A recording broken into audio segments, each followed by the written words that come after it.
Muy buenas tardes, amigos de la plataforma Voces por Media Calle. En su programa A la Historia por Media Calle, que hacemos todos los martes a las 5 de la tarde. Los últimos martes yo no he podido estar muy activo en esta plataforma y en este programa porque estaba pasando una situación familiar muy dura, muy triste, dolorosa, que fue la muerte de mi esposa, que se llevó prácticamente un mes, eh, casi 3 semanas en cuidados intensivos en un hospital, el Calderón Guardia, el Hospital Benemérito de la Parche de Rafael en el Calderón Guardia, donde ya la ciencia no pudo hacer nada, de manera que su muerte era inevitable, ¿verdad? Pero eso de ahí me distrajo, me puso a pensar en, alrededor de ella, de la situación de la familia, etcétera. Y entonces yo no estaba en ánimo de estar haciendo programas buscando temas y eso. Entonces eh, le pedí a doña Hilda que por favor me repitiera programas como ella quisiera y así lo hizo. Pues eh, Anabel murió el 22 de julio pasado, han pasado ya bastantes días, el tiempo pasa velocísimamente, ¿verdad? Y hoy he decidido pues hablar sobre esa situación que pasamos todas las familias, porque al final son todas las familias las que tienen que enfrentar la muerte de un pariente y de un familiar cercano y muy querido además, cuando son esos seres que son como fundamentales en la familia. Uno tiene abuelos que se mueren, padres que se mueren, madres, hermanos, tíos, en fin, una gran de cosas, pero también se muere la esposa y se mueren los hijos y los nietos.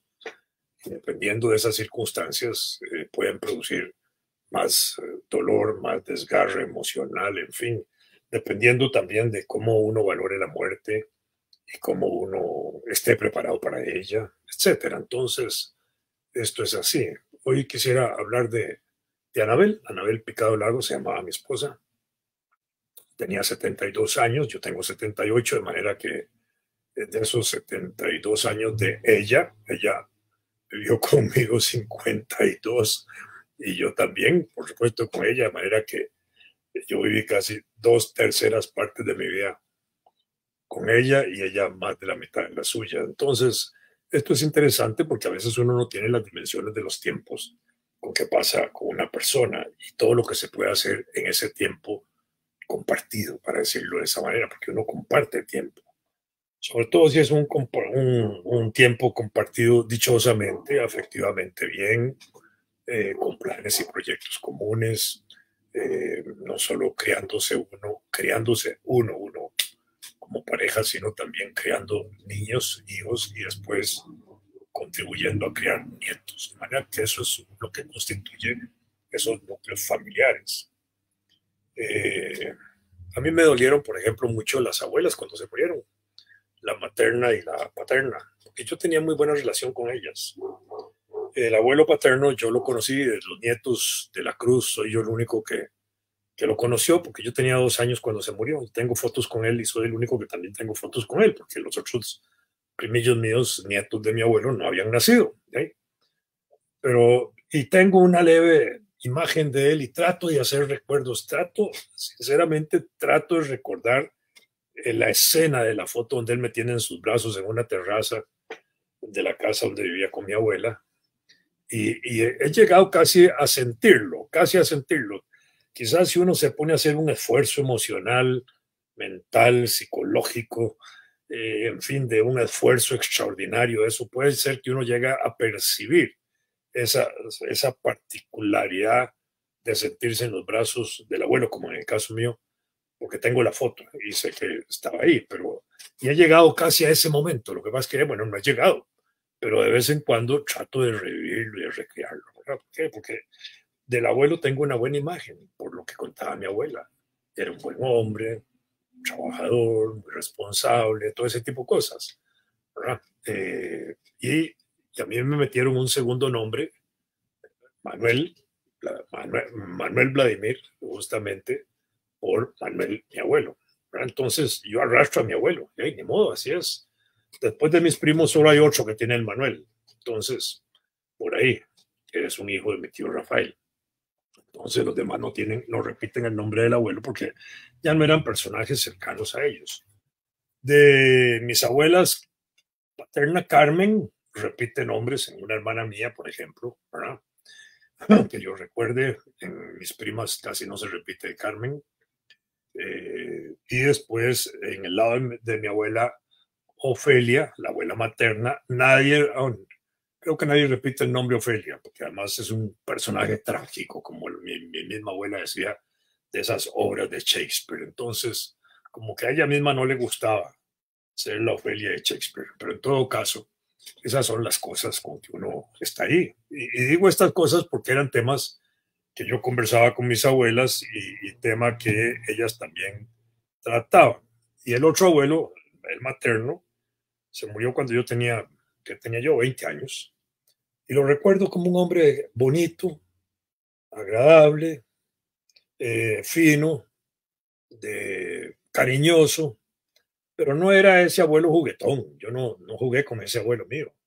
Con mi abuela materna tampoco recuerdo haber jugado con ella, pero pasaba mucho tiempo con ella porque mamá trabajaba y en ese caso yo pasaba los ratos libres de la escuela, los pasaba con mi abuela y entonces ahí disfruté sus comidas, su mano de comida, su mano de cocina extraordinaria. Y alrededor de eso tengo muchas anécdotas bonitas de barrio popular, porque vivíamos ahí por el barrio Luján, al final de la calle 21, cuando ya no habían, ahí terminaba la calle, no estaba la clínica Carlos Durán ni nada.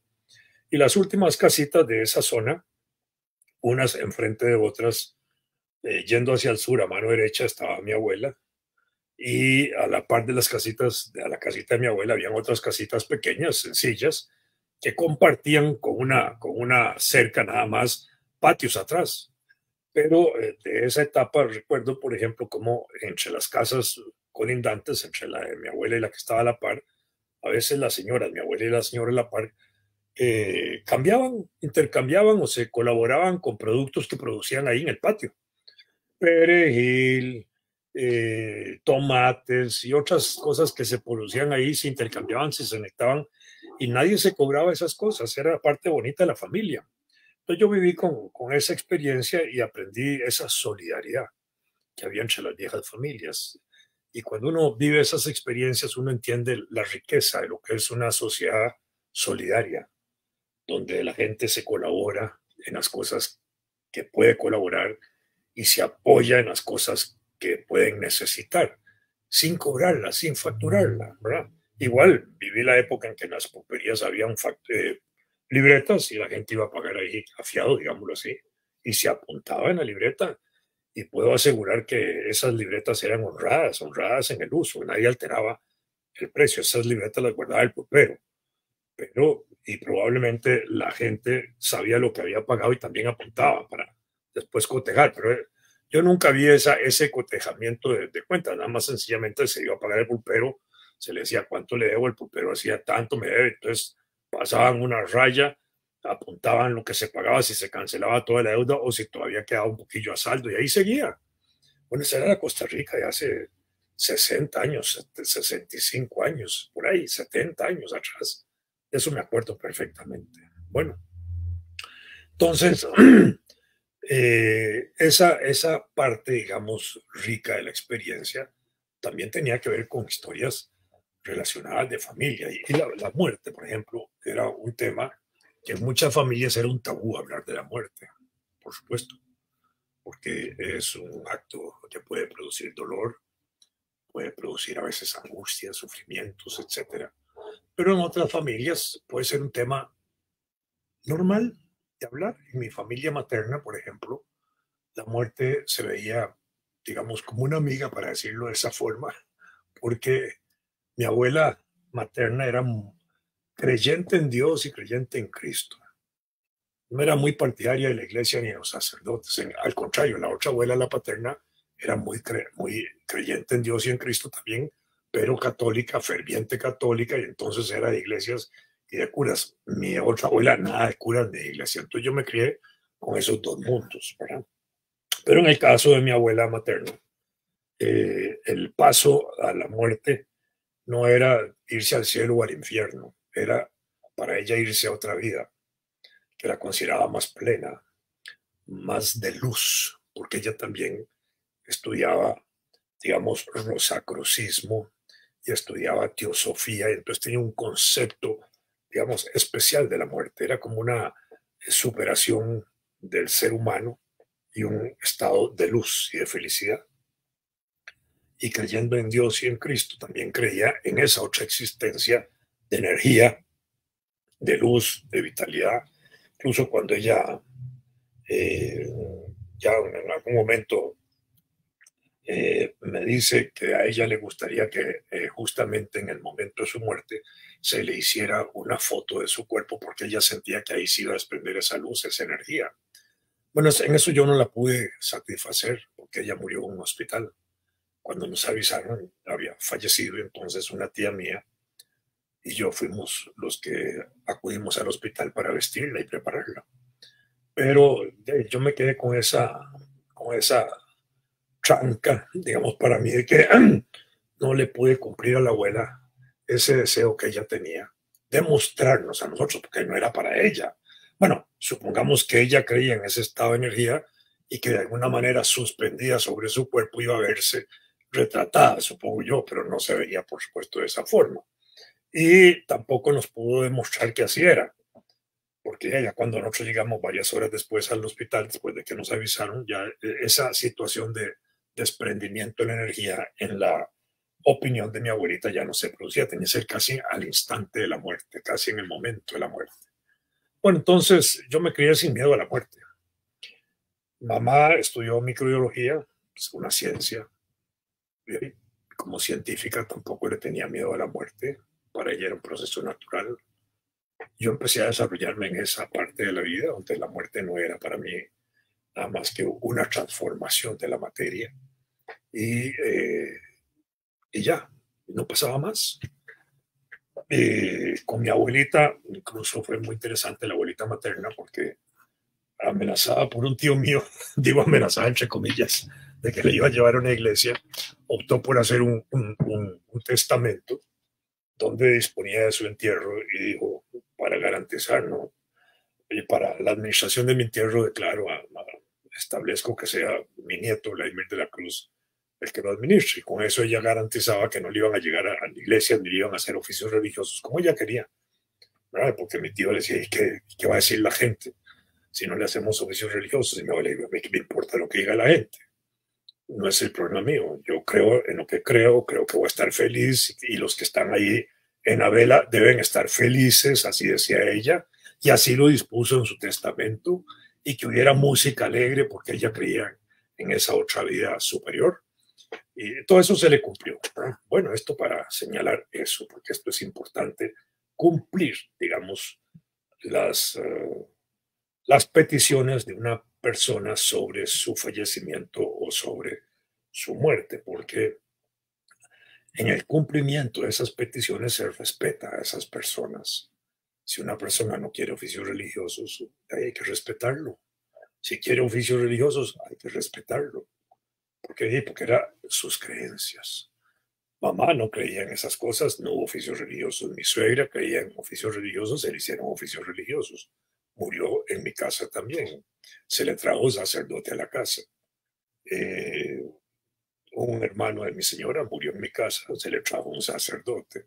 La empleada de la familia de mi esposa, que tenía 50 años de trabajar con ellos, ya pensionada, pero seguía viviendo, murió en mi casa también y se le trajo un sacerdote. ¿Por qué? Porque era el respeto que había que tener por esas personas. No es porque uno no sea creyente o no, que entonces uno le va a imponer la no creencia a una persona, menos a alguien que está falleciendo y que espera, digamos, y tiene fe o confianza en ese tipo de prácticas y de conceptos. Entonces hay que respetarlos. Eso es lo menos. Yo aprendí a ser respetuoso, me enseñaron a ser respetuoso de las personas, de sus creencias y eso. Entonces así hemos actuado en la vida. Bueno, esto para señalar que de pronto nos toca enfrentar la vida. He visto situaciones muy dolorosas. Las situaciones más dolorosas que he visto es cuando muere un niño. Carajo, eso sí que conmueve. Eh, en una ocasión, un primito mío, que falleció muy tempranito de cáncer terrible, fue desgarrador. La escena del entierro fue desgarradora. Yo era el primo más grande y todos los hermanitos de ese niño, Gustavo, todos abrazados conmigo, porque yo era el mayor, y me abrazaban y todos llorábamos, y era una cosa terrible. Esa escena la recuerdo, pero por la emoción del niño fallecido. También tuve una experiencia de un cuñado que tuvo un chiquito por ahí, y ahí en Limón, al contrario, la fiesta del niño era la muerte del niño era una fiesta social, ¿verdad? Y cuando vamos allá al velorio, bueno, pues era un fiestón lo que había ahí. No eran las actividades así más bien de recogimiento y ese tipo de cosas que a veces resultan de enfrentar la muerte. Entonces, yo he visto cosas de ese tipo, ¿ya? Y he pasado por cementerios en México donde las tumbas son de colores, todas son de colores. Y entonces el cementerio es una belleza, sobre todo cuando se ve a la distancia, parece aquello como un rompecabezas de colores, es una belleza. Digo, ¿por qué tienen que ser solo blancas o solo grises o solo tales? No, no, eran de todo color, pero era una cosa de colorido, de vida, etcétera. Bueno, en México ese tipo de tradiciones tiene que ver mucho también con los conceptos que ellos tienen del Día de Muertos y esas cosas, que es una fiesta popular enorme. Ahí hasta se hacen panes en forma de muertos, de cadáveres, de ataúdes y de todo. Y hay una fiesta popular alrededor de la muerte. Y entonces la gente como que pierde el miedo a esas cosas, porque hay un miedo, digamos, natural que se inculca y se educa a veces por tradiciones religiosas de la muerte, de lo que sigue después de la vida, y en ese concepto de si se va a un mundo mejor o a un mundo peor, de cielo o infierno, ¿verdad? Dependiendo de cómo uno se haya comportado aquí. Entonces, esas cosas angustian a la gente. El Papa Juan Pablo II hizo una declaración muy bonita de ese aspecto, refiriéndose a la existencia del cielo y del infierno. Y dijo de manera muy sencilla que el infierno el infierno y el cielo estaban aquí en la tierra. Si una gente se comportaba bien, vivía el cielo, y si se comportaba mal, vivía el infierno. Y no dejaba de tener razón. Y eso se le ha inculcado a mis nietos, por ejemplo, ¿verdad? No por parte mía, pero sí por parte de mis hijos. Y cuando ellos han hablado conmigo, yo también les digo eso y los propongo, digamos, la forma de que hay que vivir aquí bien, haciendo el bien, comportándose bien, respetando, con valores. Y entonces, entre más tenga uno eso sólido y fuerte, más feliz va a ser uno aquí. Y al contrario, si uno rompe todos esos esquemas, de pronto va a vivir peor, más miserablemente, más angustiosamente, más infelizmente. Entonces, esas son cosas con las que uno puede, eh, digamos, reflexionar, pensar, etcétera. Bueno, pero cuando uno tiene una compañera, en mi caso Anabel, fueron 50 años de casados. Son 2/3 partes de mi vida. Es una cosa realmente muy pesada, es un fardo pesado cuando uno tiene tanto tiempo con una persona, ¿verdad? En el caso de ella era parecido, ella es más joven que yo, 5 años, entonces más larga vida tenía ella conmigo que yo con ella, digamos, en términos proporcionales. Pero bueno, así son las cosas y mantuvimos un hogar con las dificultades con que se mantienen los hogares, a veces con situaciones tensas y no tan tensas, y a veces muy agradables y felices, porque pasa así. Mi abuelita materna decía que el matrimonio eran como dos piedras en un río dando vueltas hasta que se ponían redonditas. Y esa figura a mí me gustaba mucho, porque esa nos la decía desde chiquitos, ¿verdad? Y dando a entender que, bueno, que en la vida social hay diferencias y es natural que así sea. Y del momento mismo en que dos personas se casan, pueden resultar esas diferencias. ¿Por qué? Porque supongamos que una persona se casa a los 20 años que una pareja se casa a los 20 años cada uno. Esos primeros 20 años han vivido con sus familias respectivas.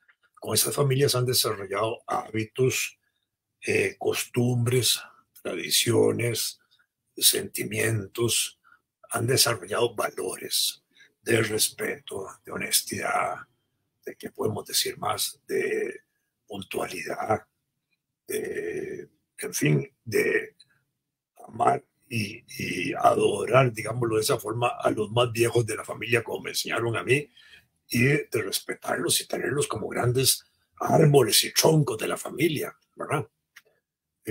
Incluso alrededor de eso, yo siempre había dicho, y se lo decía mucho a los estudiantes míos, que era importante estudiar esas tradiciones antiguas de la familia y de los viejos. ¿Por qué?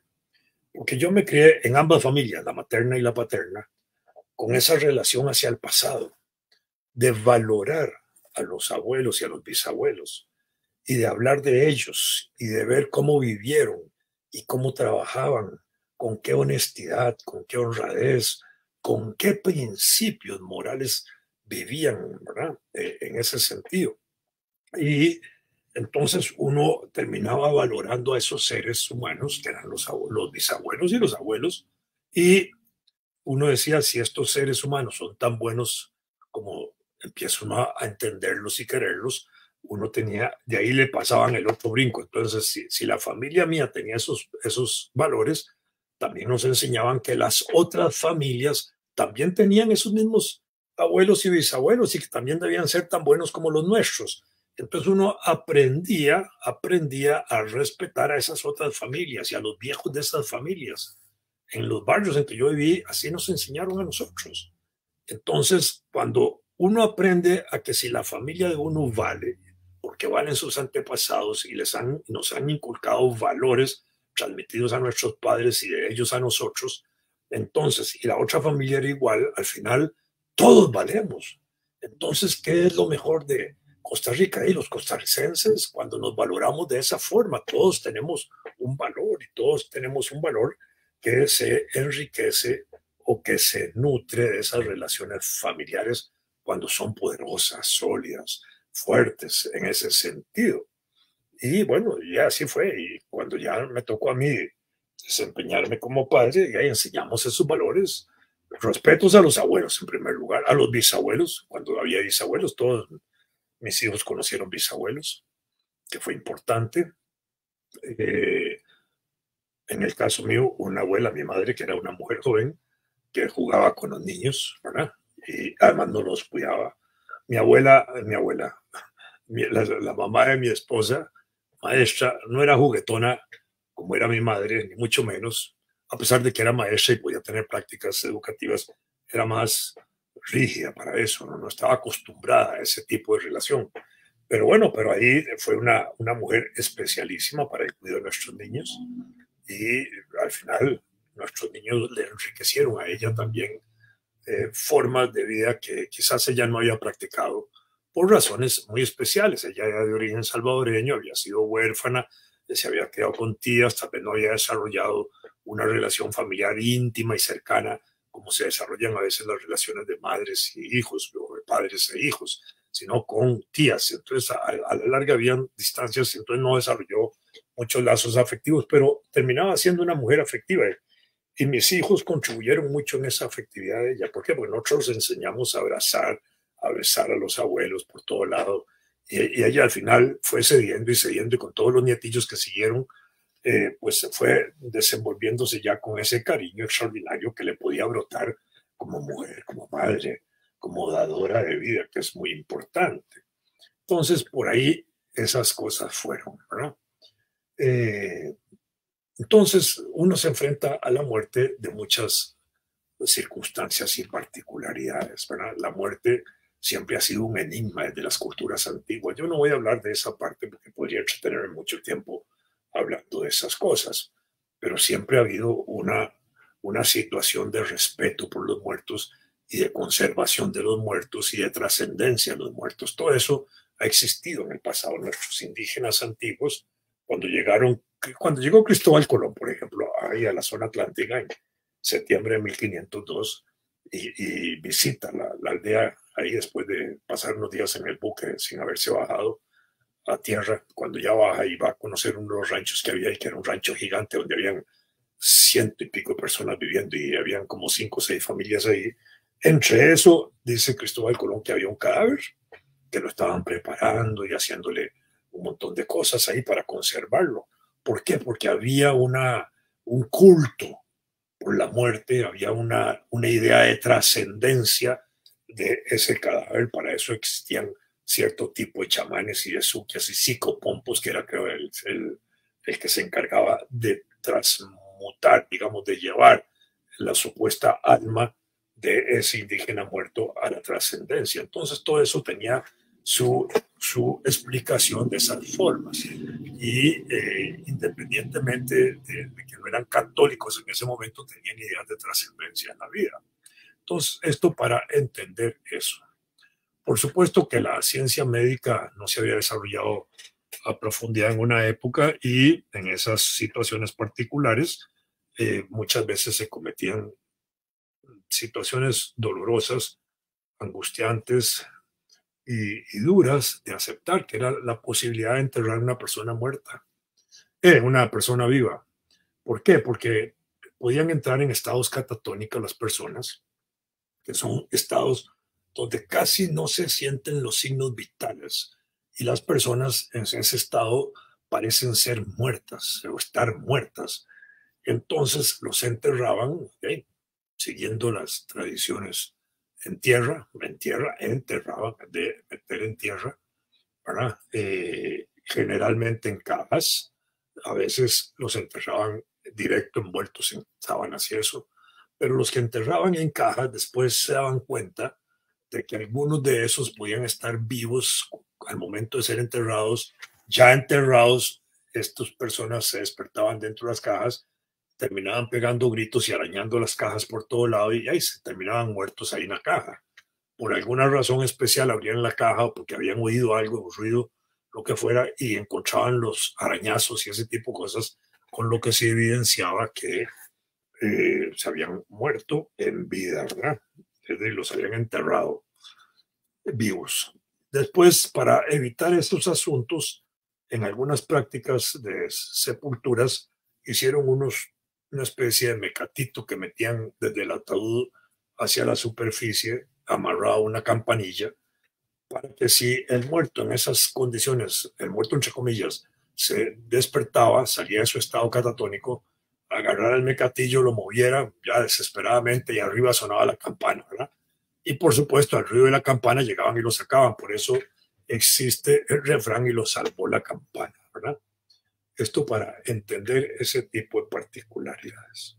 Hoy esas cosas son más difíciles porque hoy la ciencia pues ya tiene mucha forma de detectar y asegurar una muerte real y efectiva. Y venía, en ese proceso anterior venía entonces la vigilia, el velorio, la vela. La vela era justamente para dar un plazo de 24 horas más o menos para ver si en esas 24 horas esa persona que se suponía muerta despertaba. Bueno, qué dicha, despertaba y eso entonces se podía asociar a oraciones y un montón de otras cosas que la gente estaba pidiendo ahí y el regreso del muerto, digamos, del supuesto muerto, lo que fuera, que se daban en esas particularidades, ¿verdad? Entonces, la vela supuestamente era ese periodo de 24 horas más o menos, que era prácticamente una reunión familiar, a veces de carácter muy privado, a veces se ampliaba con amigos de la familia y con personas cercanas para acompañar al supuesto difunto en ese momento de unas horas que se calculaban en 24 horas. Y si en ese momento no había respuesta vital, obviamente se enterraba, ¿verdad? Pero entonces de ahí viene la vela, ¿verdad? De la vigilia, que también era una vigilia católica, que en el caso católico se le conocía como velorio, ¿verdad? Que era eso que se ocurría o que se hacía después de la muerte y que tenía que hacerse antes de la misa funeraria y antes del entierro, obviamente. Antes de la misa, obviamente, porque se le están dando ahí los últimos oficios religiosos y, digamos, ofrendando al difunto al cielo. Generalmente eso es lo que se hace. Y antes del entierro para evitar justamente que apareciera por ahí rasguñado o muerto por asfixia, ¿verdad? Entonces, esa es la vela. Por eso es que se hace la vela o los velatorios, ¿verdad? Como también término que se usa en España principalmente, pero también se puede usar aquí en Costa Rica, ¿verdad?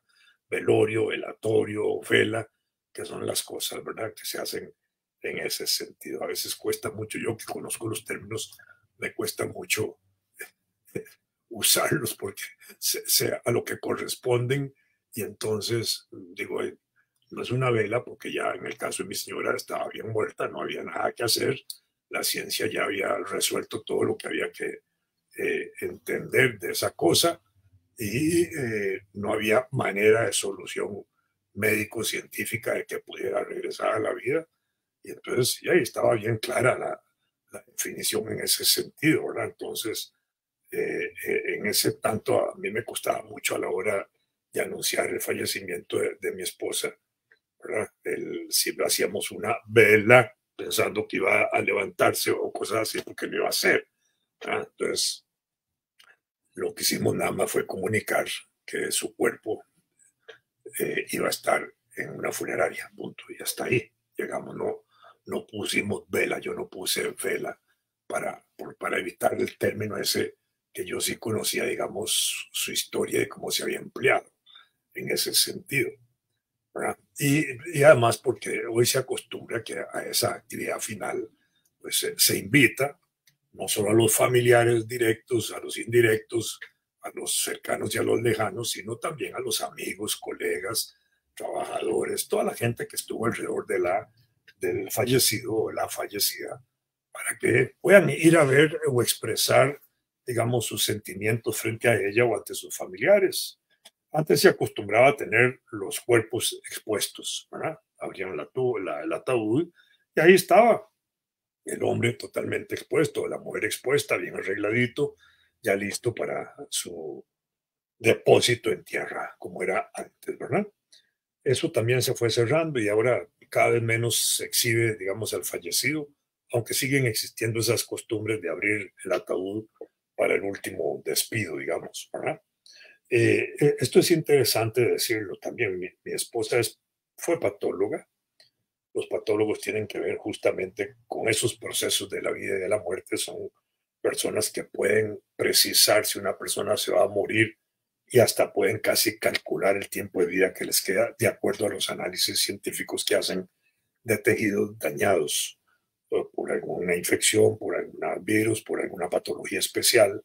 Entonces pueden decir sí, y dependiendo del órgano del cuerpo en que esté, ese órgano así afectado con esa enfermedad o con ese mal, es una muerte segura, tiene tanto tiempo y podía decir, incluso en el caso de Anabel como patóloga, podía casi precisar no solo tiempo de vida, sino también podía decir, y ella lo hacía con mucha rigurosidad y criterio científico, eh, la atención al paciente, de explicarle, digamos, su condición de muerte y las posibilidades que tenía en el tiempo que le quedaba de vivir mejor el tiempo que le quedaba, porque estamos hablando de poco tiempo. Entonces, ese poco tiempo de vida que queda puede ser un tiempo de vida de una gran calidad en el deterioro físico que se va sufriendo o de una situación en que se puede sufrir un poquito y se puede sufrir con la familia por los tratamientos que se hacen que no van a evitar la muerte,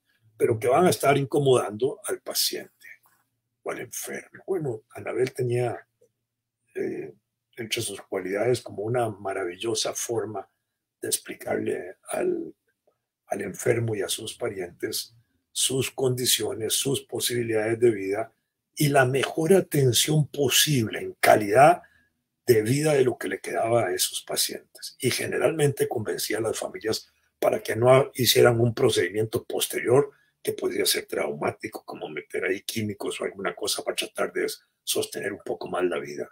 ¿Por qué? Porque ya cuando la vida no se puede sostener, cuando la ciencia no lo puede sostener, no hay nada que hacer.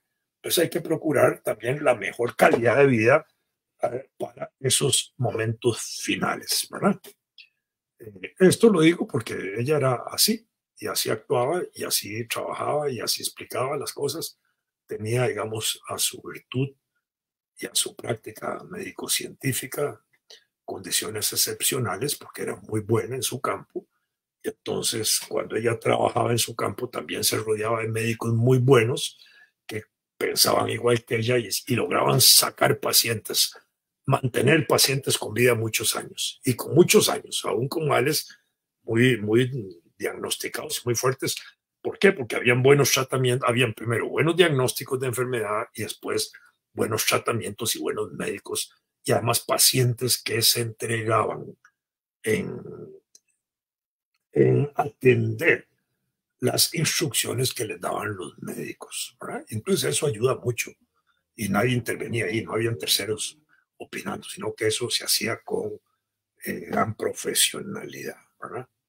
En los hospitales de Costa Rica yo aprendí con Anabel el respeto que le tienen a los fallecidos en las morgues hospitalarias, porque a veces uno oía cuentos y chistes y hasta cuentos de terror alrededor de las morgues hospitalarias, y no hay nada de eso. Si hay algo que es absolutamente respetuoso, es el tratamiento de un cadáver, de un fallecido en una morgue hospitalaria, donde tienen que hacer un examen final. Ahí los técnicos de la morgue abren el cadáver, que haya sido ya, haya tenido cirugías y todo eso, porque ahí con los órganos ya los patólogos pueden precisar más certeramente la causa final de muerte. Y eso se expone en sesiones anatomoclínicas, se llama, de reuniones de médicos con los patólogos para poder decir esto estaba diagnosticado así, pero murió de esta otra cosa. Y eso lo pueden hacer. Bueno, pero esa parte de sacar los órganos del cuerpo para que los analice el patólogo o la patóloga, el cuerpo ya sin los órganos del cuerpo se queda siendo tratado por los técnicos de las patologías, de las morgues hospitalarias. Y es un respeto con el que se hace eso extraordinario, pero extraordinario. Yo quedé asombrado la primera vez que vi esas autopsias, porque de veras esa es una cosa, pero solemne, respetuosa. Y finalmente el cuerpo, digamos, ya cómo se prepara para ser entregado a sus familiares. Entonces, ahí mismo los bañan, los limpian, los rasuran, les ponen colorete, les pintan, quedan como nuevos, para decirlo así, con todo el respeto con que lo estoy diciendo.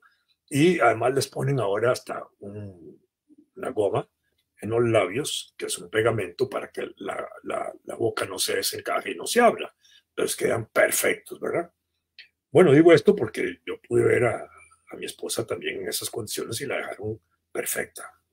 No puedo decir otra cosa, ¿verdad? ¿Por qué? Porque es un tratamiento especial después de haberla visto en condiciones duras, digamos, físicas, mientras estaba en la sala de cuidados intensivos para verla finalmente, porque en el caso mío tenía que verla para garantizar que era ella la que iba a ir al incinerador. Entonces la vi y me impactó verla como la habían dejado de bien. Y eso, entonces digo esto para como respeto, no solo al trabajo profesional que hacen los médicos y los técnicos en patología hospitalaria, que eso me parece que es importante que la gente lo sepa y se rompan esos mitos de que ahí se pueden tratar mal los cadáveres o que no puede haber burlas de los fallecidos. Nada de eso. Es como un acto religioso, sagrado, el cuerpo. Bueno, eso es muy bonito y eso, bueno, yo lo vi hasta el final en vida de mi propia esposa y en su muerte, que también me tocó estar en ese momento final de decir si es ella, ¿verdad?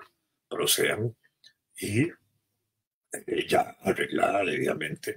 Primero la vi saliendo de la unidad de cuidados intensivos y después la vi ya preparada justamente en su etapa final. Y eso era extraordinariamente eh, el trabajo que yo siempre había visto profesional de los técnicos morgueros y de los patólogos en ese sentido, ¿verdad? Y quería señalar esto porque a veces es importante tener eso, ¿verdad? Por supuesto que hoy hay a veces hay distintas causas de muerte. Cuando hay muertes repentinas o sospechosas, ahí sí, eso requiere, digamos, un trabajo muchísimo más fino para identificar las causas de la muerte, para determinar si es una muerte natural o es un asesinato, por ejemplo. Pero esto ya son otras cosas, ¿verdad? Los velorios, las velas, además de carácter familiar, que son privadas, pero ahora se hacen un poco más abiertas, es porque conocidos principalmente y amigos, a veces llegan desconocidos también del difunto a expresar las condolencias, a manifestar su solidaridad de acompañamiento en uno de los momentos más dolorosos. ¿Por qué? Porque a veces la gente llega a darle sentimientos de pesar a los deudos, a los que quedan vivos. No conocieron al papá, no conocieron a la mamá, no conocieron a la esposa, pero conocieron a la persona que era casada con esa persona o era hijo de aquellos, y entonces llegan a decirle: sentimos mucho la muerte de su ser querido, y eso es extraordinariamente rico, es reconfortante saber que alrededor de esos actos también se expresan sentimientos de amistad muy profundos, de respeto muy profundo, porque uno encuentra en esos actos también gente que no piensa como uno y todo, y sin embargo llegan a expresar esos sentimientos solidarios respecto al dolor que uno puede estar sintiendo o al pesar que uno puede estar pasando. Esos son, las muertes contribuyen también de alguna manera a solidificar las relaciones sociales, las relaciones humanas, las relaciones obviamente familiares, en mucha fuerza, por supuesto, y, y a expresar esos sentimientos de solidaridad y acompañamiento de los seres humanos en momentos que son difíciles y a veces muy dolorosos, que se viven cuando se tiene la muerte de un familiar, ¿verdad? Entonces, lo tradicional ha sido enterrar a los cuerpos, meterlos en una caja y llevarlos a tierra o llevarlos a las bóvedas o nichos que se hacen en los cementerios, ¿verdad? Sobre eso ahora después voy a hacer algunas reflexiones también, porque es parte de eso, ¿verdad? Eh, bueno, eso fue así. Y Anabel, ¿qué puedo decirles? Yo podría hablar, si viví con ella 50 y pico de años, podría también hablar muchas horas y no voy a hablar de eso, ¿verdad? Porque no se trata de hacer una repetición de la vida con ella, pero fueron 50 años que me dieron a ella. Ella, en teoría, se acordaba más de mí que yo de ella, de los orígenes, de cómo nos conocimos, porque allá en los años 60 yo era nadador del curso de competencia nacional e internacional, y Alfredo Cruz Bolaños, un extraordinario maestro del deporte costarricense, eh, tenía una academia de natación que, por contratos que se hicieron con el gobierno y con el Ministerio de Educación, él desarrolló cursos de natación para niños en edad escolar. Yo era mayor que Anabel, 5 años, y en esa academia, siendo yo instructor y ella una mocosa, una chiquilla escolar, según ella, que iba a aprender a nadar ahí, yo le había dado clases, y según ella decía que también desde chiquitilla me había puesto el ojo a mí, ¿verdad? Bueno, esto se lo decía a los hijos y a algunos familiares y gozábamos con eso. Después, en la vida colegial, ella se distinguió, como todas las estudiantes, con objetivos muy claros de vida, que tenía que estudiar.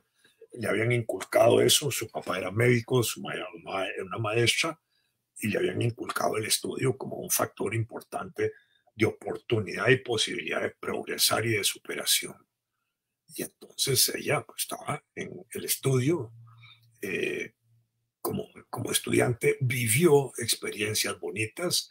En esa época de los 60s y 70s se hacían reinas estudiantiles de colegios que podían no ser de un colegio. Entonces, Anabel, por ejemplo, fue reina estudiantil de un colegio de varones, ¿verdad? Porque la escogieron. Y la escogían porque ahí estaba un hermano de ella y habían amigos de la casa, entonces seguro la proponían porque era una mocosa bonita y tal. Y entonces la pusieron ahí y quedó de reina. En aquella época, no me acuerdo si los reinados, eso no estoy diciendo que Anabel fuera así, pero muchos reinados a veces se compraban en el sentido de que había que vender rifas y había que vender un montón de carajadas, y entonces la que vendía más, pues ya podía llevar el reinado, pero ella era una muchachilla bonita, muy agradable, ¿verdad? Y cuando ella fue reina estudiantil de un colegio en esa época, incluso la pasearon ahí por la avenida central en un carro descapotado, que era poco usual hacer eso, ¿verdad? Pero eso lo hizo también un amigo de ellos, que después siguió siendo amigo mío hasta hoy, y de la familia nuestra, Marco Brenes, que nosotros lo queremos mucho. Y él en esa época era un muchacho que tenía recursos económicos, consiguió un carro y la pasaron ahí por la avenida central, exhibiéndola como la reina estudiantil de un colegio. Después ingresó en 1970 a la universidad y ahí sí empezamos a conocernos nosotros en las luchas estudiantiles universitarias en una época que fue muy gloriosa, de grandes batallas políticas universitarias, de grandes batallas nacionales y batallas internacionales. Era la época de la guerra en Vietnam y todo esto y la lucha por la paz y todo eso marcó su vida, la de ella, pero también la mía, ya la tenía marcada desde ese punto de vista. Y desde temprano quiso ser médica como su padre, incluso ella en época de colegio y en época todavía en que yo empezaba a abordarla como novio, ella iba al consultorio de su papá y le ayudaba preparando unas vacunas que se hacían para combatir, para contrarrestar, digamos, el asma. El papá de ella era alergólogo de alergias y también fue pediatra. Tuvo las dos especialidades en México y era muy bueno en ambas. Y ella y él, el doctor Bernardo Picado, hacía vacunas especiales. En esa época, la colonia cubana que había llegado a Costa Rica del exilio de la Revolución Cubana era muy afectada por razones de asma y ese tipo de cosas. Y él atendía una buena parte de la colonia cubana, ¿verdad? Entonces, ahí ella iba también a practicar y desarrollaba vacunas. Yo vi cómo las hacían, ese tipo de cosas para luchar contra las alergias que sufría la gente. Entonces, en ese sentido, fue desarrollando también esa inquietud hacia la medicina. Por su padre, que era aficionado a los caballos, también fue caballista de, de, de desfiles, y de topes y eso. El doctor, mi suegro, nunca tuvo caballos, pero se los prestaban.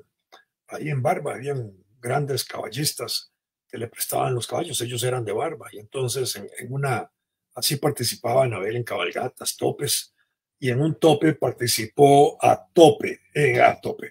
pelo de caballo. Es decir, esta es una cosa que no es frecuente, es una manera muy difícil de montar un caballo sin ¿cómo se llama? Sin montura, puro pelo. Ahí se echó todo el tope, hay fotos de ella en la tope. Yo creo que ella fue la primera mujer que hizo un tope a pelo de caballo. Yo no he vuelto a ver nunca eso, porque las retratarían y no frecuentemente sucede eso. También fue deportista, practicó la natación deportiva y el nado sincronizado. Yo era nadador, yo le enseñé a nadar a ella. Después coincidimos en tiempos históricos en prácticas natatorias ambos. Cuando esta disciplina no estaba desarrollada, la de nado sincronizado, ella practicó nado sincronizado con otras nadadoras. Ahora no, ahora el nado sincronizado es una especialidad de la natación extraordinariamente bella. Y aquí en Costa Rica tenemos una academia de nado sincronizado desarrollado por rusas que viven en Costa Rica, que tienen fama internacional en ese campo y lo hacen muy bien. Compitió nacional e internacionalmente, Anabel, en eso, tuvo sus experiencias. Practicó el karate, también practicó karate, solo que cuando empezó a estudiar medicina, el tiempo de la medicina en el primer año de estudios es tremendamente demandante. Muchachos que empiezan a las 7 de la mañana y terminan a las 10 de la noche estudiando, no era vagabundeando por ahí ni caminando en las universidades, estudiando. Entonces ya empezó a aislarse de sus deportes y de sus prácticas deportivas durante un tiempo porque esos 2 primeros años eran pesados. El curso de anatomía es un curso pesado, pesado. Ahí tienen que aprenderse de memoria los huesos, los músculos, todo, y por dónde pasa un músculo y por dónde llega por el otro, y todas las cosas. Eso es extraordinariamente duro y el examen es muy meticuloso, sobre todo porque los músculos son los mismos y los huesos son los mismos y hay que aprendérselos, ahí no queda más. Practicó el canto, tiene una voz preciosa, estuvo en el coro de la Universidad de Costa Rica. eh, Usualmente todavía el coro funciona y el coro original de los años 70 se sigue reuniendo una vez al año y ahí íbamos nosotros a las reuniones grupales del coro, de amigos del coro con distintas disciplinas universitarias, pero se seguían reuniendo. El canto la llevó también al canto clásico y entonces el maestro Oscar Escaglione Galante, que era uno de nuestros profesores de canto, eh, de ópera y ese tipo de cosas aquí en Costa Rica, que trabajaba en la Escuela de Artes Musicales en la Universidad de Costa Rica, tenía su grupo de coro y de música en ese sentido, y Anabel estuvo ahí con el maestro Oscar Escaglione, un brillante eh, profesor y gran cantante. Después tuvieron un cursito, un grupito ahí muy pequeño de compañeros del coro y de Scaglioni también, que se asociaron a una señora que se llamaba Cecilia, ¿verdad? Y con ellas tenían un grupo de canto, pero más de canto popular y de música popular, y con eso iban de vez en cuando a cantar a restaurantes donde los invitaban. Entonces hacían una exposición de canto y después les daban al grupo musical, les daban una comida ahí en el restaurante. Yo iba con ella al restaurante Alpino, ahí por la Corte Suprema de Justicia, y yo me ganaba también la comida, aunque yo no cantara nada, porque los acompañaba a ellos, ¿verdad? Y era como del grupo, éramos dos los que acompañábamos ahí a nuestras compañeras, digamos, o a los miembros del coro. Y entonces nos ganábamos también la comida, ¿verdad? Bueno, esto para señalar que era una vida intensa en ese sentido, deporte, canto, estudio. Ese fue la vida de Anabel, y por otro lado era una vida de disciplina, de rigurosa disciplina, porque en el deporte hay que ser disciplinado, en el canto hay que ser disciplinado, en las artes hay que ser disciplinado, y en el estudio más todavía, y sobre todo cuando había un estudio tan demandante como es la medicina. Por otro lado, desde jovencilla, Anabel vinculaba mucho a su padre.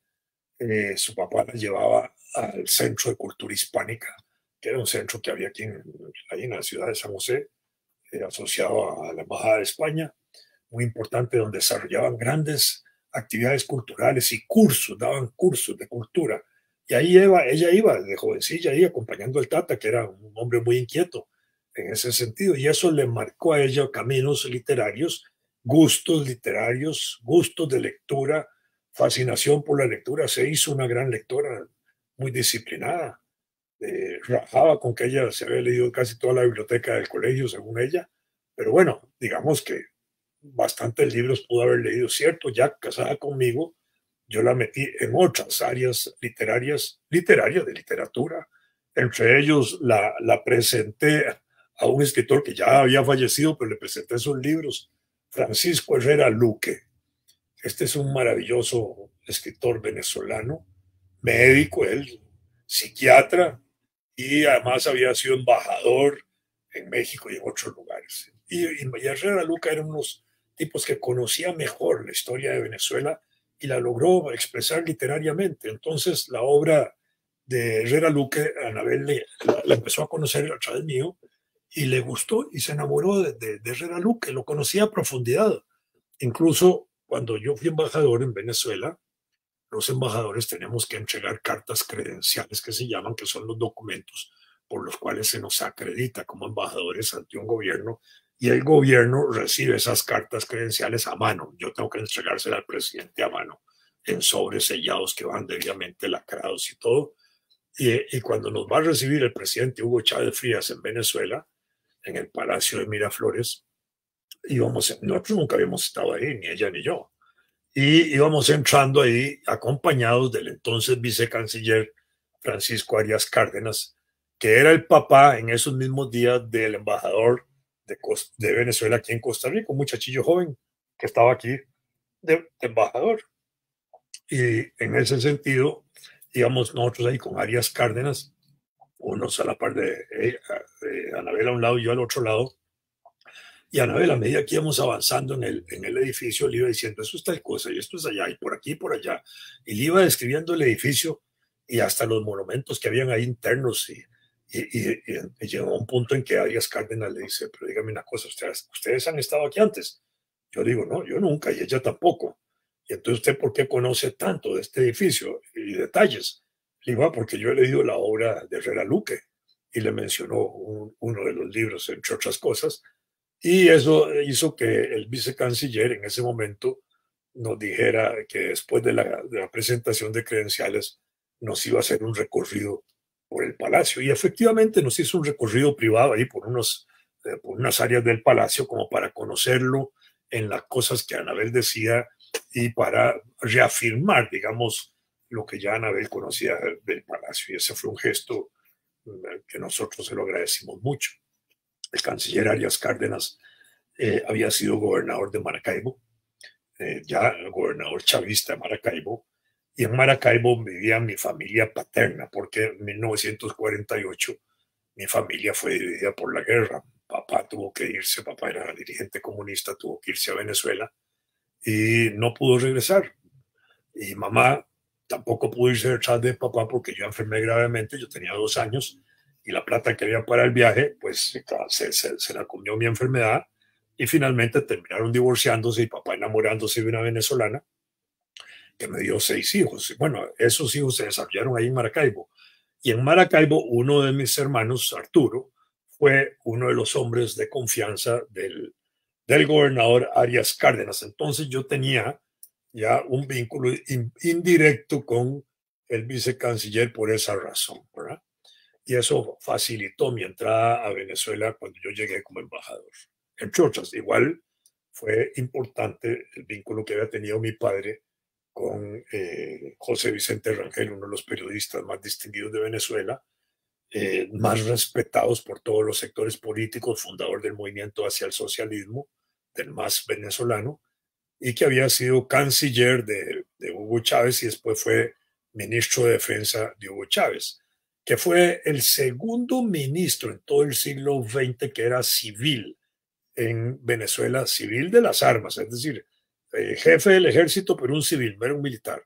El anterior a él fue un civil en época de un dictador que fue Juan Vicente Gómez, que curiosamente un dictador puso al frente del ejército un civil. Bueno, Hugo Chávez igual, uno de sus ministros más importantes, el ministro de la Defensa, era nada menos que un civil, que era ese brillante periodista, que yo sí con él lo conocía, cultivaba una lejana amistad, pero cercana a la vez.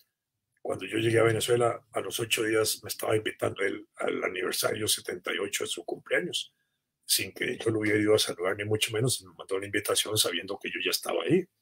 Y fui efectivamente al hotel, donde estaba haciendo un gran fiestón. Un fiestón que a mí me impresionó, estando ahí 8 días en Caracas, que era una reunión de todo el mundo político, de opositores a Chávez y de amigos de Chávez, de empresarios, de sindicalistas, de todo. Era una cosa extraordinaria aquella fiesta. Ese era José Vicente, que era interesantísimo, un tipo muy interesante, un caballero en todo el sentido de la palabra y un hombre respetadísimo en la cultura política venezolana. Eh, en la universidad acompañé a Anabel en algunos cursos de sociología, incluso la acompañé en un curso de medicina que daba el doctor Grillo. Eh, bueno, como médica la acompañé a congresos médicos latinoamericanos en Guatemala, en Perú, en Colombia, por citar algunos. Ella iba con regularidad a algunos encuentros médicos de esta naturaleza que son muy ricos, porque la medicina es una ciencia que se va desarrollando todos los días de una manera vertiginosa y las técnicas y todo esto avanzan notablemente. Y entonces hay que estar muy, muy al día en eso y las publicaciones y todo eso se va, digamos, reproduciendo de manera novedosa constantemente, las técnicas de análisis, todo eso, las máquinas que se hacen ahora para contribuir en el análisis de tejidos y todo ese tipo de cosas, eso es una verdadera revolución científica. Bueno, Anabel en su campo trataba de estar al día en esas cosas y lo era muy bien. Eh, También se metió a las luchas políticas en la Universidad de Costa Rica, las luchas del Frente de Acción Universitaria, donde yo era dirigente, marcaron profundamente la universidad, que era la única universidad en ese momento en el país. Ahí fueron las batallas de Alcoa, por ejemplo, las batallas contra la guerra en Vietnam que hacíamos en solidaridad, las batallas por darle un justo presupuesto a la universidad. Nosotros proponíamos el 6% del presupuesto nacional, que era para igualar el presupuesto de la universidad al presupuesto de la Corte Suprema de Justicia. Al final se crearon otras universidades y se estableció el FES y el 8% del presupuesto de la República para el FES, que este gobierno ni otros gobiernos han cumplido adecuadamente. Bueno, pero eran parte de esas luchas que se iniciaron con nosotros y fue la lucha contra la Alcoa, la Aluminium Company of America, que en el año 70 produjo grandes movilizaciones populares y estudiantiles, especialmente dirigidas por estudiantes. Y eso hizo, y acá logró, digamos, que en estudios generales, que era la entrada a la Universidad de Costa Rica, y se desarrollaron movimientos estudiantiles también poderosos y fuertes, también de izquierda, como el Frente Estudiantil del Pueblo y el Movimiento de Acción Revolucionaria Socialista, donde Anabel se vinculó. Ahí yo estaba en el Frente de Acción Unitaria y ella en esos otros grupos estudiantiles.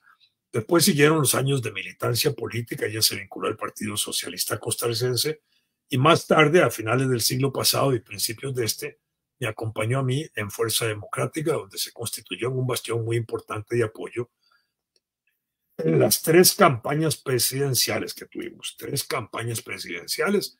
Ella se involucró en todos sentidos, recorriendo el país, organizando, apoyando económicamente, sacrificando su tiempo personal y el de la familia, y jalábamos también con la familia a veces en todas las giras que había que hacer. En la tercera campaña que hicimos, recorrimos muchas veces el país en dificultades organizativas tremendas que teníamos y lo hicimos solos. Ella y yo íbamos en un carro buscando personas dispuestas a apoyarnos o a formar parte de las asambleas cantonales, que era muy difícil hacerlas. Bueno, eso para entender lo que era una persona vinculada a su esposo, a su compañero en ese caso, y ella identificada totalmente con las luchas que teníamos. Sus años de estudio fueron también muy intensos, la carrera de medicina es muy sacrificada, especialmente para las mujeres. En esos años más porque había todavía discriminación hacia las mujeres en las especialidades médicas que se querían seguir, que eran bloqueadas por una actitud machista. Por ejemplo, en el área de cirugía, los médicos jefes decían que ahí no debían echar mujeres, al final fueron echando. En patología forense tampoco dejaban echar mujeres. Y cosas así que al final se fueron rompiendo todos esos esquemas, pero fueron años de lucha y de gran esfuerzo. Anabel logró finalmente conseguir una plaza en el Hospital San Juan de Dios, donde poco a poco se fue desarrollando en el área de la patología eh, de manera intensa. La vida académica de ella había empezado rotando por muchas escuelas. Yo cuando hablé, dije unas palabras ahí en la parte final del, del, momento en que la estábamos despidiendo, el 23 de julio, el 24 de julio, eh, yo mencioné solo una escuela, la Vitalia Madrigal, pero en realidad ella estuvo en varias escuelas por la rotación que tenía que hacer su padre de médico, desde Juan Piñas hasta Barba y en otros lados. Después la secundaria la hizo en el St. Clair College, lo cual la llevó a estudiar el inglés tempranamente.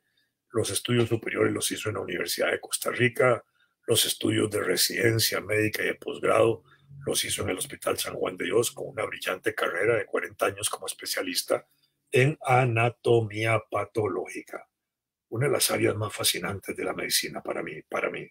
Los internistas y los patólogos son, bueno, y ahora los cardiólogos y los que se meten en el cerebro me fascinan. La verdad es que en la medicina todo me fascina, pero hay áreas de la medicina que me entusiasman, me interesaría conocer esa cosa a profundidad, incluso hasta a veces desearía haber sido un gran médico en esos campos, ¿verdad? Porque es tan fascinante el campo que abordan que es sorprendente. Y en el caso de Anabel, con la anatomía patológica también, que además los fortaleció estudiando en Suecia, en el Karolinska Institute, en el hospital de ese instituto, y en la Clínica Mayo de Minnesota, en Estados Unidos, donde logró ella desarrollarse con muchísimo mayor precisión en algunos campos como lo que se llama la aguja fina en los estudios de tiroides, que ella lo desarrolló, casi fue pionera en ese campo aquí en Costa Rica, con una extraordinaria maestría, metía agujas incluso en el cerebro, con el paciente despierto para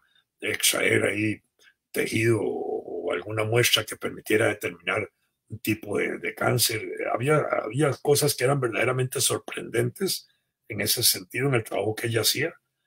Fue educada por grandes maestros, doctores Rodolfo Céspedes Fonseca, que había sido muy amigo de mi madre también.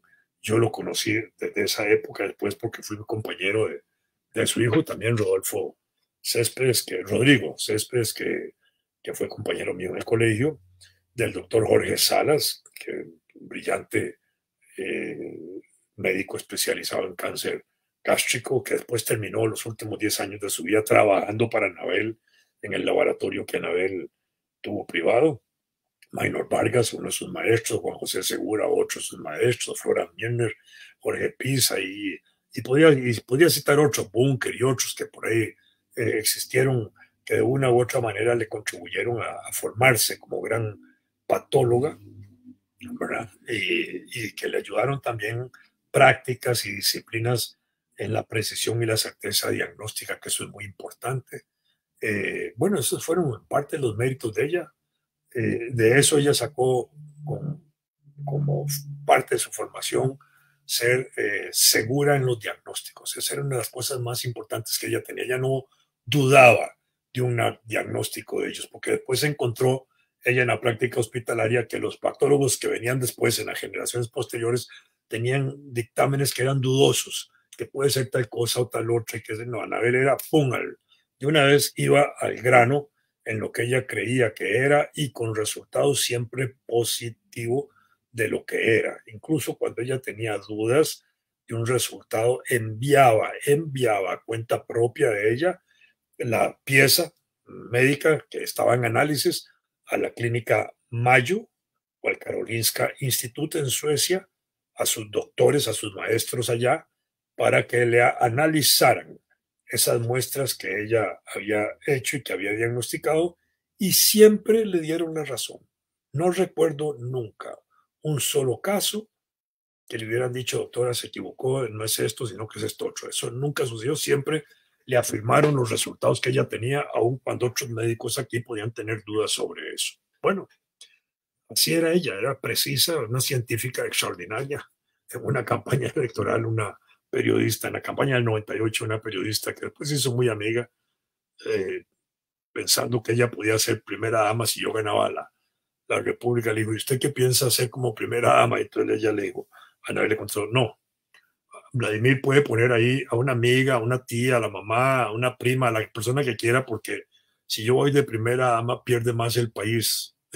Y tenía razón, es decir, en el campo científico, ella en ese momento estaba jugando un papel muy importante y sentía que la primera dama no tenía papeles ni roles importantes que desempeñar en ese sentido. Y en el campo médico científico tampoco habían muchos médicos como ella, y en ese sentido eso fue lo que dijo. Y a mí me hacía mucha gracia eso, y la muchacha se quedó sorprendida como diciendo, ¿cómo es esto? No va a ser primera dama, no. Eso es una oficina de carácter social más o menos, ¿verdad? Ahí puede haber cualquier otra persona, no necesariamente la esposa del, del presidente. En la práctica, la primera dama es la esposa del presidente. Eso se le llama así. Cuando hay una presidenta, al esposo de la presidenta se le llama primer caballero, como fue el caso del esposo de doña Laura Chinchilla, ¿verdad? Cuando no hay esposo ni hay esposa, entonces puede ser la madre la que desempeñe el cargo de primera dama. Me parece que la mamá de Alfredo González Flores tuvo ese carácter. Y en casos donde podría no haber primera dama por razones de divorcio o otras cosas de esa, o muerte, lo que fuera, puede ser una hija. Me parece que la hija de don Oscar Arias se desempeñó en ocasiones como primera dama de la República para ciertos actos, nada más. Bueno, en uno de los congresos médicos del país fue premiada con el doctor Rodrigo Cordero Zúñiga, uno de los hombres más brillantes en el campo de la medicina, que después lo hicieron benemérito de la patria. Y otros médicos, aparte de que participó en bastantes congresos, conferencias en especialidades en el país como en el extranjero, era colaboradora intensa de las sesiones anatomoclínicas de distintos servicios hospitalarios del San Juan de Dios. Ella tenía mucha buena afinidad con esos grupos de médicos y trabajaban en conjunto. Lo que ellos hacían se mezclaba con lo que hacía Anabel, la tomaban muy en cuenta en eso, porque era muy precisa, muy científica en su campo. La técnica de la biopsia por aspiración de aguja fina la adquirió en el Departamento de Patología y Citología del Hospital y del Instituto Karolinska, lo que la hizo prácticamente una pionera en ese campo en el país, en esa técnica. También hizo importante trabajo en patología hepática, que es la del hígado, la inmunohistoquímica, la hibridización in situ, la urología, la patología de la mama, fueron fuertes áreas de su trabajo. En ese campo había también que agregarle a Anabel algo importante. Ella era mujer, y como mujer entonces le ponía especial atención a los cánceres de las mujeres, especialmente el de cervix, porque en ese momento en el país, hace algunos años, 30 años para acá, el cáncer que más preocupaba era el de próstata, el de hombres. Entonces había como una tendencia a tener una preocupación por los cánceres de testículos y próstata y pene y ese tipo de cosas, mientras que Anabel también ponía atención en los cánceres de la cervix y de la parte de la mujer, que eran muy importantes, y ahí ganó su espacio también en ese campo. ¿Por qué? Porque él le abrió un espacio de trabajo proyectado sobre las mujeres de manera importante. Lo mismo los trabajos que ella hizo en Mama, ¿verdad? Porque contribuyeron igualmente a ver la patología de una visión más femenina, no porque los otros médicos no lo hicieran, sino porque ella era mujer y entonces le daba énfasis y más atención le ponía cuando era una mujer a la que había que tratar y cuidar de su cáncer, ¿verdad? Sobre todo porque había visto, digamos, en la práctica algunas situaciones particulares de cómo se mutilaba a veces una mujer en un pecho eh, pensando que había cáncer y de pronto no tenía el cáncer y nunca lo tuvo. Y entonces, en ese sentido, estudios de expedientes que ella analizó habían podido comprobar eso. Y entonces le dolía mucho el trauma que pudo haberle causado a una mujer que le quitaran un pecho hace 50 años o 60, ¿verdad? Cuando esas cosas eran como la parte femenina o de la feminidad de las mujeres, y de pronto una mujer sin un pecho, de pronto podía tener problemas maritales, problemas existenciales, ella misma, etcétera. Todo eso le preocupaba mucho a ella y entonces atendía eso con extraordinaria atención y fineza. Por supuesto que después se desarrollaron las técnicas de bustos especiales y implantes y ese tipo de cosas que contribuían a sustituir digamos, las extirpaciones de mamas o algo así, tratando de mejorar la parte psicológica de las mujeres que sufrían ese tipo de cirugías. Bueno, Anabel jugó un papel importante con ese tipo de experiencias y de vidas. En 1990 tuvo una experiencia extraordinaria, rica para ella, le impactó mucho. Fue cuando ella fue como observadora interamericana de derechos humanos a exhumar cadáveres a Panamá, cadáveres de las fosas comunes de los muertos producidos por la invasión de Estados Unidos en 1989. Bueno, eso fue una experiencia impactante para ella. Después acompañó a Figueres a don Pepe en una gira allá por el río San Juan en los días de la guerra contra Somoza, porque había que acompañar con médicos a Figueres y uno de los médicos que fue ella. Ahí no se hizo amiga de Figueres, ni yo tampoco en ese momento, pero acompañó a Figueres en una gira que le soltaron que lo acompañara. ¿Verdad? Perteneció a la Asociación Costarricense de Hepatología, a la Hepatología, a la Unión Médica Nacional, que es el sindicato, a la Sociedad Latinoamericana de Hepatología, a la Asociación Costarricense de Climaterio y Menopausia, a la Sociedad Latinoamericana de Hepatología Pediátrica. Tuvo una rica producción científica publicada nacional e internacionalmente con trabajos e investigaciones. El Colegio de Médicos en ocasiones la reconoció como una experta nacional en distintos campos del quehacer científico médico, como en el campo de la ginecología, en la obstetricia, en la endocrinología, que era un fuerte de ella, la patología de mama era un fuerte de ella, en linfomas, que también era un fuerte de ella. Entonces ella tuvo su brillantez y sus formas que disfrutaba discretamente. Ella no andaba rajando con carajadas de estas, pero era muy buena en su campo. Ocasionalmente hizo de docente universitaria en el campo de la patología, muy poco en el área de neuropatología y en la hematología. También desarrolló la histopatología de aspiración con aguja fina en la glándula tiroides, que era una de sus mayores especialidades profesionales. Después, una de las facetas importantes y discretas de Anabel era el trabajo gratuito, solidario, que hacía con diversas asociaciones, generalmente religiosas y no religiosas, que se preocupaban por la atención de mujeres de escasos recursos, que no pudiendo pagar consultas y tratamientos o procedimientos médicos, ella los hacía gratuitamente, como una labor social que mucho les satisfacía. Profesionalmente desarrolló su propio laboratorio, lo tituló Laboratorio del Cruz, todavía funciona. Hoy hay un hijo mío a cargo de eso, no un médico, sino como socio de la empresa que se mantiene con el nombre original de su madre.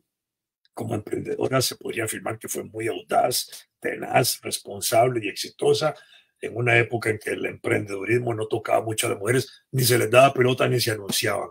Pero esta había sido una mujer extraordinariamente emprendedora, llegó a tener su propio laboratorio y 2 laboratorios más, porque llegó a ser la directora de los laboratorios de las clínicas privadas católica y la clínica bíblica durante muchos años. Ella era la jefe. Entonces tenía 3 laboratorios en la principal capital del país, que era lo más importante. Tenía un público en ese sentido muy fiel de médicos que la seguían a ella y de pacientes que tenían confianza plena en el trabajo científico de ella. Tenía una gran capacidad y sentido humanístico para explicarle a los pacientes y a sus familiares los alcances de sus resultados cuando eran terminales, haciéndoles ver y valorar cuáles eran las mejores formas para atender esos finales de vida con la mayor calidad posible de vida, tanto para el enfermo como para el entorno familiar. ¿Por qué? Porque a veces un diagnóstico que ella producía podía decir que había una posibilidad de vida de 6 meses, por poner un ejemplo. Y entonces venía la otra parte, la parte que no era la patológica, del médico tratante que decía que había que ponerle quimio, que había que hacerle este otro procedimiento. Y entonces Anabel ahí chocaba a veces diciendo eso no va a tener resultado, siempre se va a morir. Mejor buscar una manera de hacer más menos traumática esa existencia final, porque esos otros tratamientos no solo golpean mucho al paciente, sino que también golpean a la familia, exigen mucho cuidado. Entonces hay una situación más tensa y eso. Y Anabel tenía una capacidad extraordinaria para convencer a las familias y a los enfermos de cuáles eran los mecanismos en esas etapas terminales. Creía en la muerte asistida. Ella no podía determinarlo, ella no podía hacerla, por supuesto, pero era partidaria de eso. Así como era partidaria de esas calidades de vida finales, terminales, ella lo que menos quería era, digamos, una posible muerte en condiciones de esa naturaleza donde le metían mangueras y todo eso, y lamentablemente cayó en una de esas situaciones donde ya en el momento en que le metieron un respirador por la nariz y la boca y todas esas cosas, ya no se podía hacer nada porque no se le podía quitar el respirador médicamente. Los médicos están imposibilitados de hacer eso una vez que lo introducen, y los familiares como nosotros tampoco podíamos hacer nada porque tanto yo era partidario de quitarle el respirador, mis hijos también, porque habíamos sido educados con ella, con Anabel, para que eso no sucediera, y sin embargo no se podía hacer, de manera que pasó ahí 10 días o más, casi 15 días entubada en una condición de vida que ella no hubiera deseado para ella. Pero bueno, así es la ciencia, así son las reglas, así son las leyes, y en ese sentido, esa situación particular produjo, digamos, una situación dura de muerte final que al final se soportó en las condiciones en que ella lo iba a hacer, y en ese sentido no quedó más. Después, en un momento determinado que le quitan el transpirador y le tienen que hacer una traqueotomía, me tienen que llamar a mí para que yo firme la autorización en el compromiso de que en ese tránsito puede haber un paro, y que, bueno, yo estoy de acuerdo en que si eso pasa, puede producirse el paro, un paro cardíaco que médicamente el hospital estaba dispuesto a entender que podía no revivirse al paciente en condición de paro, y que la familia también podía solicitar eso, y yo estaba de acuerdo, obviamente, pero no hubo necesidad. Es decir, cambiaron los tubos, metieron la traqueotomía, sobrevivió a esa condición, no hubo situación traumática en eso, y en ese sentido, y ahí continuó con la parte final hasta que los médicos dijeron que ya la ciencia no podía hacer nada y había que esperar su muerte. Y hubo un tránsito ahí de los últimos 2 o 3 días en que ya se sabía que ya no había nada que hacer, y empezaron ya nada más a esperar la muerte. En ese sentido, en el campo artístico le encantaba la música clásica y la ópera. No le gustaba la zarzuela, que a mí sí me gusta la zarzuela. Un poco de ballet y de danza también le gustaba. Cantantes seguras de ella, de audición segura, eran Paloma San Basilio, Barbara Streisand, Celine Dion, Violeta Parra, por mencionar algunas. No le gustaba Chabela Vargas, para mencionar. En el campo de las relaciones sociales, Anabel fue una gran amiga de sus amigas y amigos, protectora al extremo de sus amigos, amigas y de sus parientes. Era bondadosa en ese sentido. Sus núcleos sociales siempre giraron alrededor de sus compañeras de colegio, de universidad, del coro universitario, de las actividades deportivas en las que participó directamente y en las que cultivó en la vida, y el activismo político. Especialmente lo que puso atención a ella fueron las relaciones familiares.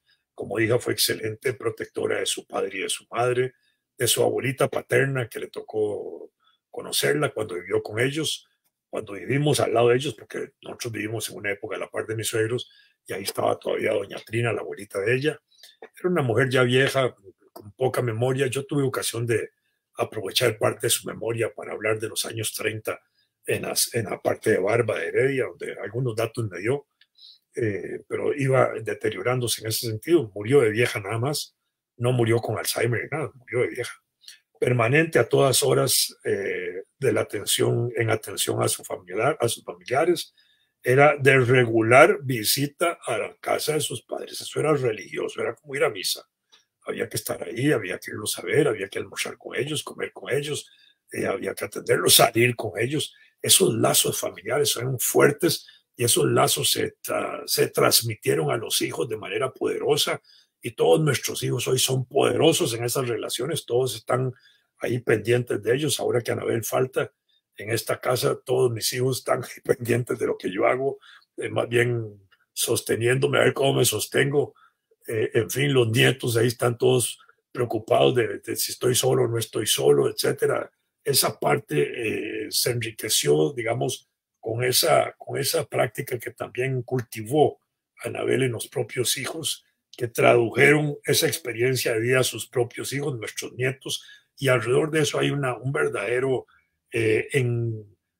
cariño real, existente, eh, que sobresale naturalmente en los niños, en los nietos nuestros, en los primitos de ellos. Todos son iguales, todos tenemos un rico entorno y vida familiar íntima en ese sentido muy bueno, con las familias añadidas a la existencia de Anabel, que son las mías, la materna y la paterna. Ella cultivó las mejores relaciones con su trato afable, su respeto, por el amor que desarrolló hacia las abuelas jefes de ambas ramas, mi abuela Ofelia y mi abuela Carmen, que eran las dos grandes, los dos grandes robles de esas dos familias, con los tíos, los suyos y los añadidos, que eran los míos, lo que enriquecía la tradición familiar en que fuimos criados. Siempre hubo una relación cercana con todo eso, porque era una mujer que fortalecía valores familiares muy importantes. Eso ya no se ve con mucha frecuencia. Igual con mis primos de ambas familias, especialmente con los que llegó a tener un trato más cercano, o incluso a veces médico que atendía. Era protectora de la familia en todos los extremos, con la suya, con la que podía contribuir, con la de sus hermanos y hermana, con la de los primos cuando fue necesario, con la mía también, con la familia propia en extremo. Fue la madre especial de los niños adolescentes que tuvimos, fue la preocupada constantemente de que tenían que practicar deportes y alejarse de los vicios. Por la experiencia de ella y mía, todos fueron llevados a la natación hasta el nivel competitivo, lo que se ha repetido con los nietos. A los nietos, además del deporte, se les han inculcado el conocimiento de instrumentos musicales o canto. Emma, por ejemplo, mi nieta, canta precioso, una voz estupenda, estupenda, de clásica, yo diría, y ahí está, la está cultivando, está estudiando canto y está estudiando piano también.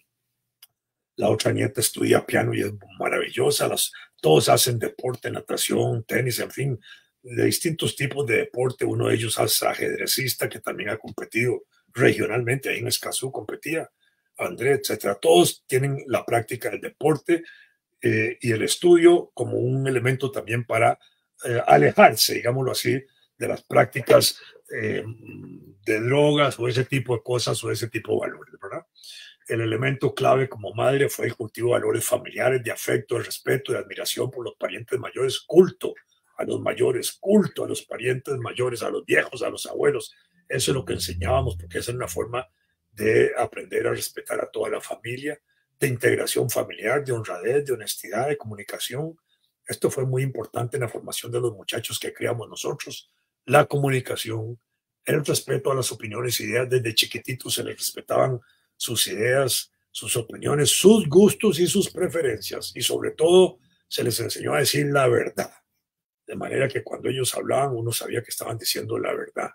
Y frente a situaciones incómodas, ellos inmediatamente reaccionaban y decían las cosas, ¿verdad?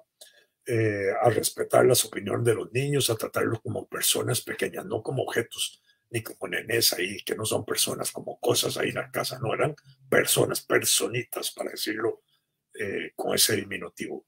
Decisivo en ella era el estímulo por el estudio, la disciplina, la responsabilidad y la puntualidad. Lo más importante para ella, repito, era decir la verdad y decir lo que les molestaba. Se les educó a los hijos en tolerancia, en amabilidad, en humildad, en solidaridad, en confianza. Esa era la escuela de Anabel Picado, mi esposa. Pero el mejor de todos los ejemplos de Anabel para la familia fue ella misma, que resaltaba esos valores con la lealtad a toda prueba, la fidelidad sin duda y la entrega total por las cosas que creía y amaba y la protección que procuraba de sus seres queridos. Como esposa no tengo casi palabras para describirla, estaba en todas y con todo. Para ella el matrimonio fue una empresa de colaboración, fue una cooperativa, fue solidaria en todo sentido para superarnos personalmente, cada uno de los miembros y como familia en conjunto. El matrimonio lo entendía como un proyecto de vida, con planes, con propósitos, con objetivos, con calidad para quienes formábamos parte de ese proyecto de vida. Para quienes trabajaban con ella en sus laboratorios y con nosotros, puedo asegurar que fue una excelente patrona y persona, defensora de los derechos laborales y beneficios sociales de sus trabajadores, preocupada siempre de mejorarles el salario, respetarles sus vacaciones. Fue una mujer muy empática y muy sociable. No hacía distinción de clases sociales entre el personal de la casa, entre lo que era su familia y quienes le servían a la familia, así como con quienes trabajaban en sus laboratorios.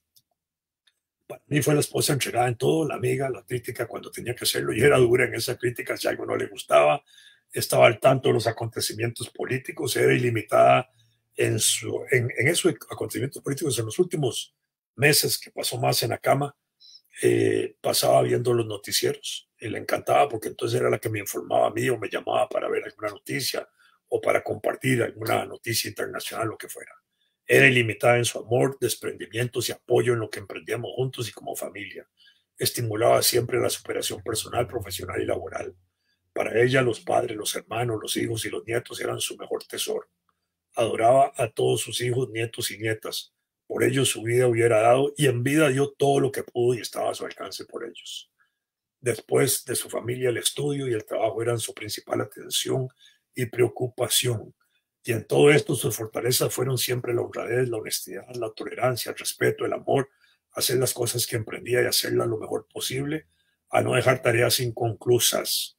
La puntualidad era otra de sus características. Si enfrentaba problemas, los atendía inmediatamente, no los incubaba, detestaba la mentira y a los mentirosos. Estas son algunas facetas de la Anabel que hoy despedimos, o que el día 24 de julio la despedimos.